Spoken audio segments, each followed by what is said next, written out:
2003 година гледах един дядо Стефан, живеех при него и през нощта към 12 часа кучето лаяше и аз както се събудих и стоя на леглото и викам: кой чука? Мълчи са. На втория път пак викам: кой чука? Пак се мълчи.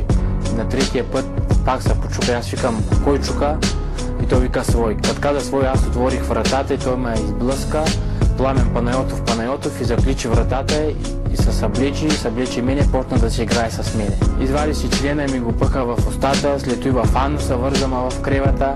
Чувствах болка и много гнусно ми го желая това нещо. Виках, ама нямаше кой да ме чуи. Дето ме види, се много те обича, ми се търси, когато изляга някъде да отида да живее самин, тогава търси какво да направи, да излъжи, че водомера ми щупен, че това търси мотиви вече какво да прави. Ама аз исках те просто да се отделя, да си създам семейство, да бъда като другите хора, да си имам животни, самин да докажа на селото, че мога да се справям самичък.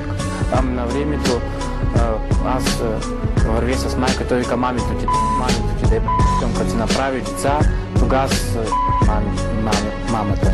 Постоянно се закача, дето ма види, се занимава. Много те обичам, ти си ми жената, много те обичам. Един ден на обед в 12 часа дойде с колата си, аз си отваря магарито с каручката и аз върви напред и Пламен спрял колата, той върви след мене, аз върви напред и на пътя на кръстопътя пред баба Вирка на мино коле, вървеше баба Гина Семова и аз я изчаках и той замина с колата си. Викам: баба Гина, седни при мене, моля се, че ме е страх от Пламен.